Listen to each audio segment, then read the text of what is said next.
My name is Kerry. I am from Minneapolis, Minnesota. I became a Nerdfighter, I think back in like 2008. I was really obsessed with Harry Potter, as you can tell by my Deathly Hallows tattoo. And I was just on YouTube and was just like finding like Harry Potter related videos, and I came across Osseo Deathly Hallows, and then I was like, this is pretty awesome. And I just kept watching more videos and just became obsessed with the Vlogbrothers. What Nerdfighteria means to me is just being able to meet people that have similar interests than I do, and it's like when you meet another Nerdfighter, you become like friends like that. It's a really accepting community and just full of people that like to create things, and they're just really accepting. I'm Rafaela Carvalho. I'm 26 years old, and I'm a Nerdfighter from Brazil, actually, from São Paulo. I was always very addicted to YouTube because when I moved out of my parents' house to live alone, I did not own a television. And so I decided to start watching YouTube, like kind of commit to it.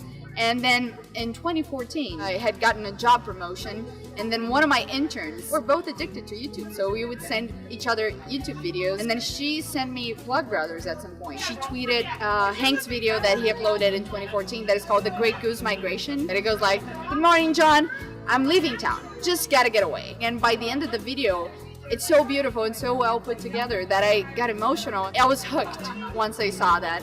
And I went back to all the videos that my intern had sent to me, and I'm like, okay, so did you send me like this channel's videos? Because I'm into that. And then I began to watch it. I got in the Nerdfighter Facebook group, and then suddenly there was this community. We have this thing in the Nerdfighter Facebook group from Brazil that is called Welcome Wednesday. We do this thing that, introduce yourself. And I introduced myself, and everybody was so enthusiastic about me being there, even not knowing me. And that was like brilliant. What really made me love the community was like the videos and the group and the discussions and the fact that no one there was being judgmental and everybody was really appreciative.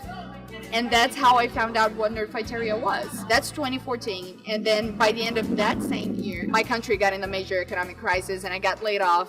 And I decided that I wanted to travel for a while. My first destination really showed me how Nerdfighteria affected my life, because I bought a ticket to Budapest in Hungary. I'm going to this place that I don't know. I don't know anybody. I'm freaking out. I went to the Facebook search tab thing and I typed Hungarian Nerdfighters.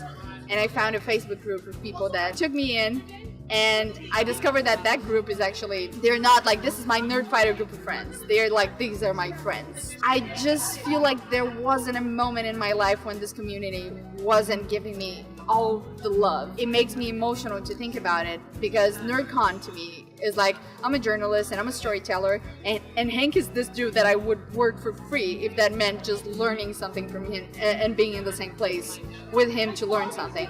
So NerdCon, this thing that he made that I love, to me it was like the peak moment of my Nerdfighter life, because it's like everybody here is so loving, doing something with so much passion, so beautifully. I don't really think I found anything like that. I always remember what a Brazilian Nerdfighter friend said, because when Hank got in our Facebook group to discuss the political crisis in Brazil, and he made a video about it, he went in the group and we were talking to him discussing the Brazilian political crisis. He posted that video on the group and we discussed politics, and it was so complex and so hard.